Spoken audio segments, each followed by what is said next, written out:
اللہم صلی علی سیدنا محمد وعلی آل سیدنا محمد واصحاب سیدنا محمد وبارک وسلم علیہم۔ اعوذ باللہ من الشیطان الرجیم، بسم اللہ الرحمن الرحیم۔ یا ایہا الذین آمنوا اتقوا اللہ حق تقاتہ ولا تموتن الا وانتم مسلمون۔ سورہ آل عمران آیت نمبر 102 سے آگے اللہ کا ارشاد ہوتا ہے، یا ایہا الذین آمنوا، اے ایمان والو۔ اس سے پہلے ہم پڑھ چکے کہ یہ اہل کتاب بھرپور کوشش کریں گے آپ کو اپنے اس دین سے پھیرنے کی، اپنی طرف لے جانے کی، لیکن تمہیں یاد رہے کہ تم کیسے پھرو گے، یعنی تم نہیں پھر سکتے جب تک تمہارے ہاتھ میں قرآن ہے اور نبی محترم صلی اللہ علیہ وسلم کی سنت ہے۔ گویا دو چیزوں کو اگر آپ مضبوطی سے تھام کے رکھو گے، وَمَن يَعْتَصِم بِاللَّهِ، جس اللہ کو مضبوطی سے تھام لینا، یعنی اللہ کی رسی کو، قرآن کو اور سنت رسول کو، دو چیزوں کو رکھو گے تو کوئی چیز آپ کو ہٹا نہیں سکتی صراط مستقیم سے۔ اب ہم سے کہا جا رہا ہے کہ اے ایمان والو، اتقوا اللہ، تم ڈرو اللہ سے، اللہ کا تقوی اختیار کرو، حق تقاتہ، جیسا کہ اس سے ڈرنے کا حق ہے، ولا تموتن، اور تم ہرگز نہ مرنا، الا، مگر، وانتم مسلمون، تم ہو مسلم، یعنی جب بھی تمہیں موت آئے تو فرما بردار بندے کی حیثیت سے موت آ جائے، ہر وقت مسلم بن کے رہو۔ واعتصموا، اور مضبوطی سے پکڑ لو، بحبل اللہ، اللہ کی رسی کو، جمیعاً، سب مل کر۔ اب اس پچھلی والی آیت کو یہاں کھولا جا رہا ہے۔ یہاں اللہ کا ارشاد تھا کہ پکڑو اللہ کو تم مضبوطی سے، وَمَن يَعْتَصِم بِاللَّهِ، جس نے اللہ کو پکڑا۔ اب اللہ کو پکڑنے سے یہاں مراد اس کی وضاحت ہے کہ اللہ کی رسی کو پکڑنا ہے، اللہ کو پکڑنا۔ اور اللہ کی رسی کیا ہے؟ یہ حضور علیہ الصلوۃ والسلام نے واضح الفاظ میں فرمایا، وہ کیا ہے؟ حبل اللہ المتین، یہ جو قرآن ہے یہ ہے اللہ کی مضبوط رسی، قرآن ہے یہ۔ فرمایا تم پکڑو اس کو مضبوطی سے، سب مل کر، ولا تفرقوا، اور آپس میں پھوٹ نہ ڈالو، تم آپس میں تفرقے میں نہ پڑو۔ یہ ذہن میں رہے، تفرقہ الگ چیز ہے اور اختلاف الگ چیز ہے۔ اختلاف ہو سکتا ہے آپس میں، وہ اس کے لیے فرمایا ہے پیارے نبی صلی اللہ علیہ وسلم نے کہ یہ اختلاف امتی رحمہ، میری امت کا اختلاف جو ہے یہ رحمت ہے، اس سے بہت ساری چھپی چیزیں سامنے آ جاتی ہیں، علم میں اضافہ ہوتا ہے، وہ تو ٹھیک ہے، وہ رحمت ہے، لیکن تفرقہ فرقوں میں نہیں بٹنا ہے، فرقے نہیں ہو جانا ہے۔ تو فرقے میں بٹنے کا مطلب کیا ہے؟ ہر وہ جماعت جو صرف اپنے آپ کو حق پر کہے گی، باقیوں کو سمجھے کہ یہ گمراہ ہیں، یہ کافر ہیں، یہ فاسق ہیں، یہ منافق ہیں، پتہ نہیں کیا کیا جو آج کل فتویٰ دیے جاتے، تو ایسی جماعت جو ہے یہ جماعت نہیں رہتی، یہ فرقہ بن جاتا ہے۔ اس طرح سے فرقوں میں بٹنے سے منع کیا گیا ہے۔ ایسے اختلاف ہو سکتا ہے۔ امام ابو حنیفہ رحمۃ اللہ علیہ، ان کا ایک خیال ہو سکتا ہے، امام شافعی رحمۃ اللہ تعالیٰ علیہ کا ان کا اپنا ایک خیال ہو سکتا ہے۔ ان سب لوگوں نے جب کسی بھی مسئلے کو بیان کیا ہے، لاسٹ میں یہ کہہ دیا ہے کہ ہو سکتا ہے اس معاملے میں فلاں کی رائے زیادہ صحیح ہو۔ ہر جگہ جہاں آپ کو لگتی ہے کوئی ایسی واضح حدیث آپ کو مل جائے جو ہمارے اس فتوے کے خلاف ہے، تو فوراً آپ اسی کو اختیار کریں گے۔ وہ ان میں سے کسی نے نہیں کہا کہ ہماری بات آخری ہے، فائنل ہے، جو اس کو نہیں مانے گا تو وہ کفر میں جائے گا، کسی نے بھی ایسی بات نہیں کہی۔ جب کوئی ہم میں سے یا کسی میں سے بھی کوئی ایسی بات کہے کہ بس میری یہ بات، میری یہ جو اس کی تشریح ہے، اس مسئلے کو جو میں نے واضح کیا ہے، بس یہی فائنل ہے، اس کے علاوہ جو تم نے سوچا تو نکل جاؤ گے، جو یہ کہے گا پھر وہ جماعت نہیں رہتی، پھر وہ فرقہ بن جاتا ہے۔ تم فرقوں میں مت بٹو، وذکروا، اور یاد کرو، نعمت اللہ، اللہ کے اس احسان کو، علیکم جو اس نے تم پر کیا، اذ کنتم جب کہ تم تھے، اعداء دشمن تھے تم ایک دوسرے کے، فالف بین قلوبکم تو الفت ڈال دی اس نے تمہارے دلوں کے بیچ، فاصبحتم پس تم ہو گئے، بنعمتہ اس کے احسان سے، اس کے فضل سے، اخوانا بھائی بھائی، یعنی تم آپس میں دشمن تھے تو اللہ تعالیٰ نے تمہارے دلوں میں ایک دوسرے کی محبت ڈال دی، پھر اللہ کے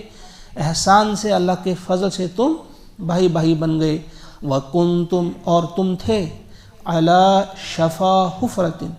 تم تھے کہاں؟ گھڑے کے کنارے کھڑے، عَلَى ہوا پر، شفا کہتے ہیں کنارے کو اور حفرہ کہتے ہیں گھڑے کو، مگر وہ گھڑا کیا تھا؟ حفرۃ من النار، وہ آگ کا گھڑا تھا، وہ جہنم کا گھڑا تھا، تم جہنم کے گھڑے کے کنارے کھڑے تھے، فَأَنْقَذَكُمْ تو اس نے تمہیں بچا لیا، منہا اس سے۔ اب یہاں یہ ذہن میں رہے کہ اس وقت جب وہ شماس، اس کا نام تھا شماس بن قیس،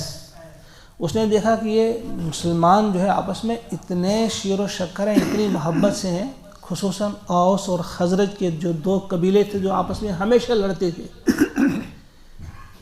ہمیشہ آپس میں جنگیں ان کی ہوتی تھی، تو آج حضور علیہ الصلوۃ والسلام نے ان کو ایسا کر دیا آپس میں کہ یہ بالکل ایک دوسرے پہ جان نچھاور کرتے ہیں۔ جب اس نے دیکھا تو اس کی آنکھیں پھٹی کی پھٹی رہ گئیں، تو اس نے سوچا کہ ان میں کچھ نہ کچھ کریں گے ہم۔ اس نے اپنے ایک شاگرد کو بھیجا کہ جاؤ یہاں بیچ کر کچھ پرانی یادیں ان کو دلاؤ، کچھ پرانی باتیں بتاؤ اور ان کو تیار کر دو کہ آپس میں لڑیں۔ ایک گر سکھایا، ایک ہیلا، وہ گیا تو بیٹھ کر یاد کراتے ان کو، دیکھو فلاں تاریخ کو جنگ جب ہوئی تھی تو آپ کے پرجد جو تھے، آپ کے دادا جو تھے، آپ کے لکڑ دادا نے اس کے لکڑ دادا کو کیا کیا تھا، اس کے نانا نے آپ کے نانا کو کیا کیا تھا، اس کے باپ نے تمہارے باپ کو کیا کیا تھا۔ ان میں کچھ پرانی کچھ واقعات انہوں نے سنائے، ان کو یاد آ گئی وہ جنگیں، ان کو یاد آ گئی وہ لڑائیاں، ان کو سارا وہ ماحول آپس میں یاد آ گیا، اور فوراً ہی اٹھ کھڑے ہوئے اور ایک دوسرے کے خلاف کھڑے ہو گئے، دھکم دھکا شروع ہو گئی، بلکہ کچھ لوگوں نے لکھا ہے کہ کچھ مکے وغیرہ بھی ہو گئے۔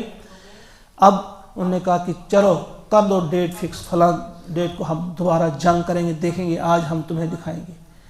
تو اب یہ ہو ہی رہا تھا کہ حضور علیہ الصلوۃ والسلام آگے، کیا کرتے ہو یہ باتیں، یہ جہالت کی باتیں، یہ بدبودار باتیں، یہ گندی باتیں، یہ لڑائی جھگڑے کی باتیں، کیا یہ اچھی باتیں ہیں؟ ان کو اس پر ڈانٹا اور یاد دلایا کہ ذرا یاد کرو اللہ کی اس نعمت کو، وَاذْكُرُوا نِعْمَتَ اللَّهِ عَلَيْكُمْ اِذْ كُنْتُمْ أَعْدَاءً تم تو تھے ہی دشمن، لڑتے تھے تم، مگر اللہ تعالیٰ نے تمہارے دلوں میں محبت ڈال دی اور تم آپس میں بھائی بھائی بن گئے۔ تم تو جہنم کے اس گھڑے کے کنارے گرنے ہی والے تھے اس میں، تو اللہ تعالیٰ نے تمہیں بچایا۔ کذالک اسی طرح یبین بیان کرتا ہے، واضح کرتا ہے اللہ تعالیٰ لکم تمہارے لیے آیاتہ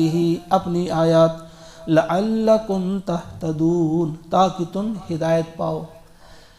ولتکن اور چاہیے، پہلے بھی ہوتا ہے ول جہاں آتا ہے یا فل، تو چاہیے کہ اس کا مطلب ہوتا ہے، آپ یاد رکھیں، ول اور چاہیے کہ تکن رہے، منکم تم میں سے، امتن ایک جماعت، یعنی کچھ لوگ تو ایسے ضرور ہی رہنے چاہیے، یدعون جو بلائیں الی الخیر بھلائی کی طرف، بھلائی کی طرف کچھ لوگ تو تم میں ضرور ایسے ہونے چاہیے جو نیکی کی طرف، بھلائی کی طرف بلائیں، وَيَأْمُرُونَ اور وہ حکم دیں، بالمعروف اچھے کاموں کا، وَيَنْحَوْنَ اور وہ روکیں، عَنِ الْمُنْکَرْ برائی سے، وَأُولَئِكَ هُمُ الْمُفْلِحُونَ اور یہی لوگ ہیں کامیاب لوگ۔ وَلَا تَكُونُوا اور نہ ہو جاؤ كَالَّذِينَ ان لوگوں کی طرح تفرقوا جو متفرق ہو گئے، جو فرقہ فرقہ ہو گئے، الگ الگ ہو گئے، واختلفوا اور انہوں نے اختلاف کیے باہم، من بعد ما جاءہم البینات اس کے بعد کہ ان کے پاس آ گئے واضح احکامات، بینات آ گئے، واضح احکامات، وَأُولَئِكَ اور یہی لوگ ہیں لَهُمْ عَذَابٌ عَظِيمٌ ان کے لیے ہے بڑا عذاب۔ اللہ ہم سب کو بچائے۔ کس دن ہوگا وہ بڑا عذاب جو ایسا کریں گے؟ فرمایا یوم تبیض وجوہ، وہ دن ہوگا جس دن کچھ چہرے سفید ہوں گے، حشاش بشاش کہیں کہا، چمکتے دمکتے کہیں کہا گیا۔ اس روز کچھ چہرے سفید ہوں گے، وَتَسْوَدُّ وُجُوهٌ اور کچھ چہرے ہوں گے جو کالے ہوں گے۔ اللہ ہم سب کو بچائے۔ وہ دن ہوگا کہ کچھ لوگ اس دن کالے چہروں والے ہوں گے اور کچھ سفید چہروں والے ہوں گے۔ اور اللہ فرماتے ہیں فَأَمَّا الَّذِينَ پس رہے وہ جو اسودت کالے ہو گئے، سیاہ ہو گئے، وجوہہم جن کے چہرے سیاہ ہوں گے، ان سے اللہ فرمائیں گے اکفرتم کیا تم نے کفر کیا بعد ایمانکم اپنے ایمان کے بعد، کیا ایمان لانے کے بعد تم کافر ہو گئے، تم نے کفر اختیار کیا، فذوقوا تو چکھو العذاب عذاب کا مزہ، بما کنتم تکفرون اس بنا پہ کہ تم نے کفر کیا ہے، اس کفر کی پاداش میں آپ تم چکھو مزہ۔ ہر قدم اٹھانے سے پہلے ضرور ہمیں سوچنا ہے کہیں ایسا نہ ہو کہ ہم بھی اس راہ پہ چلیں۔ اس میں کچھ مفسرین کا ماننا ہے کہ بدعات میں مبتلا ہو جانا یہ بھی کفر میں مبتلا ہو جانا ہے، ایمان لانے کے بعد ایسی باتوں میں مبتلا ہو جانا جن کا حکم نہ دیا ہو نبی اکرم صلی اللہ علیہ وسلم نے، جو دین میں اپنا ہم نے نکالا ہو۔ فرمایا کہ اس میں جاؤ گے تو وہی راہ ہوگی، اور ایسے انسانوں کے لیے فرمایا کہ ایمان کے بعد کفر کا راستہ اختیار کرنا جو ہے، انہی کے چہرے اس دن سیاہ ہوں گے، اور ان سے اللہ تعالیٰ فرمائیں گے کہ چکھو اب مزہ تم اس عذاب کا۔ اس کے برعکس وَأَمَّا الَّذِينَ ابْيَضَّتْ اور رہے وہ لوگ جن کے چہرے سفید ہوں گے، وجوہہم ان کے چہرے، وَأَمَّا الَّذِينَ ابْيَضَّتْ وجوہہم اب وہ لوگ جن کے چہرے سفید ہوں گے، فَفِي رَحْمَةِ اللَّهِ وہ ہوں گے اللہ کی رحمت میں، ہم فیہا خالدون اس میں وہ ہمیشہ رہیں گے۔ تلک آیات اللہ یہ ہے اللہ کی آیات، نتلوہا ہم پڑھتے ہیں انہیں، علیکا آپ پر، ہم آپ کو سناتے ہیں یہ آیات، بالحق ٹھیک ٹھیک، وَمَا اللَّهُ اور نہیں ہے اللہ، یریدو چاہتا اور اللہ نہیں چاہتا ہے، ظلماً کوئی ظلم کرے، للعالمین ایمان والوں، کوئی ظلم نہیں چاہتا کہ ایمان والوں پر کوئی ظلم ہو، وَلِلَّهِ اور اللہ ہی کا ہے، ما فی السماوات جو کچھ ہے آسمانوں میں، وما فی الارض اور جو کچھ ہے زمین میں، وَإِلَى اللَّهِ تُرْجَعُ الْأُمُورِ اور اسی کی طرف لوٹائے جائیں گے تمام کام۔ کنتم خیر امت تم ہو بہترین امت، آپ سب سے خطاب ہو رہا ہے، پوری امت مسلمہ سے خطاب کہ سنو تم وہ بہترین امت ہو، اخرجت جو بھیجی گئی ہے، نکالی گئی ہے، مبعوث کی گئی ہے، للناس لوگوں کے لیے۔ بڑی اہم آیت ہے، ہم اس میں سب کو یہ یاد رہنی چاہیے، ہمیں ہماری ذمہ داری یاد دلاتی ہے یہ کہ پہلے نبیوں کو بھیجا جاتا تھا اور وہ نبی خبردار کرتے لوگوں کو، ان کے لیے وہی ہوتے تھے ڈرانے والے، خوشخبری سنانے والے۔ اب کوئی نبی آنے والا نہیں ہے، اب اللہ نے بھی اور اللہ کے آخری نبی محمد عربی صلی اللہ علیہ وسلم نے تم سب پر یہ ذمہ داری ڈالی، کنتم خیر امت تم ہو بہترین امت، تم بہترین لوگ ہو، اچھے لوگ تم ہو، تمہارا کام کیا ہے، تم کو بھیجا ہی گیا ہے، اخرجت للناس اوروں کے لیے، تم اپنے لیے نہیں بھیجے گئے ہو، تم برپا نہیں کیے گئے ہو اپنے لیے، بس اپنی ہی فکر ہو، تم لوگوں کے لیے بھیجے گئے ہو، اور تمہارا کام کیا ہے، تأمرون بالمعروف تم حکم کرتے ہو معروف کا، تم نے بھلائی کا، اچھے کاموں کا حکم کرنا ہے، وَتَنْهَوْنَ عَنِ الْمُنْكَرِ اور تم منع کرتے ہو منکر سے، برے کاموں سے تم روکتے ہو لوگوں کو، وَتُؤْمِنُونَ بِاللَّهِ اور ایمان لاتے ہو اللہ پر، وَلَوْ آمَنَ اور اگر ایمان لے آتے اہل الکتاب یہ اہل کتاب، لَكَانَ خَيْرًا لَهُمْ تو بہتر ہوتا انہی کے لیے، منہم ان میں ہیں المؤمنون جو ایمان لانے والے ہیں، یعنی ایسی بات نہیں کہ سب یہ دور ہیں، بلکہ ان میں ہے کچھ جو ایمان لینے والے ہیں۔ عبداللہ بن سلام وہ ایمان لے آئے، نجاشی حبش کا بادشاہ وہ بہت سارے اہل کتاب میں سے ایمان لے آئے، ان میں ہے کچھ جو ایمان لانے والے ہیں، وَأَكْثَرُهُمُ الْفَاسِقُونَ لیکن اکثر ان میں سے ہیں نافرمان۔ لَن يَضُرُّوكُمْ وہ کچھ نہیں تمہارا بگاڑ سکیں گے، کوئی نقصان تمہارا نہیں پہنچا سکیں گے، الا اذى سوائے تھوڑی سی تکلیف کے، یعنی یہ سب مل کر بھی آپ کو کوئی نقصان نہیں پہنچا سکتے، ہاں تھوڑی سی تکلیف ہو سکتی ہے، تھوڑا سا ستانا۔ وَإِن يُقَاتِلُوكُمْ اور اگر یہ تم سے لڑیں، يُوَلُّوكُمْ دکھائیں تمہیں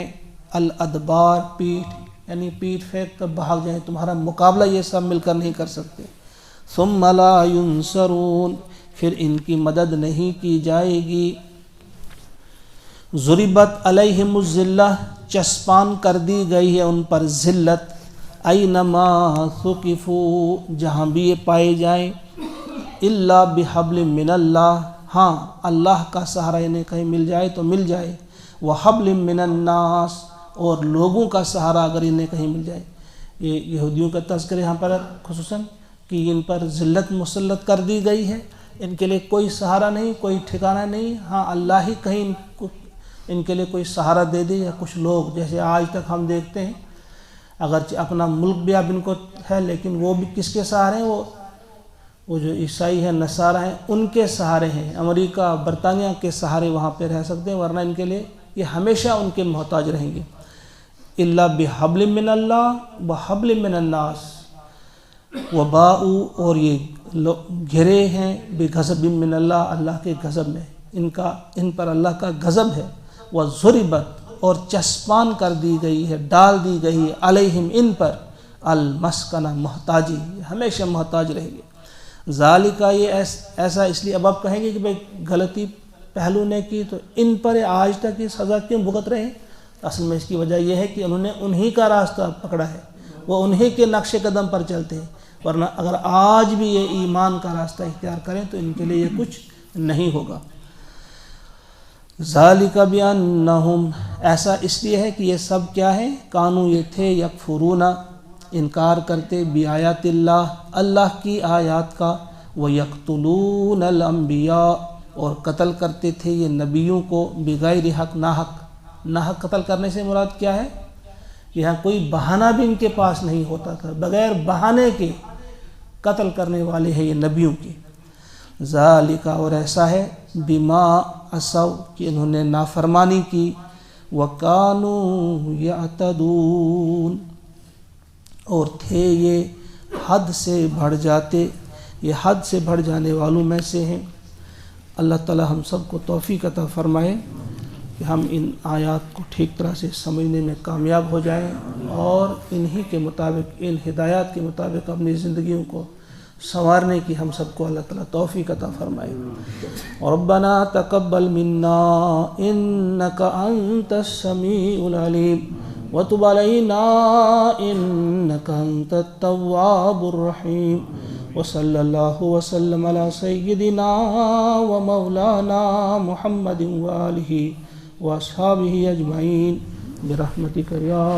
ارحم الراحمین، آمین۔ السلام علیکم۔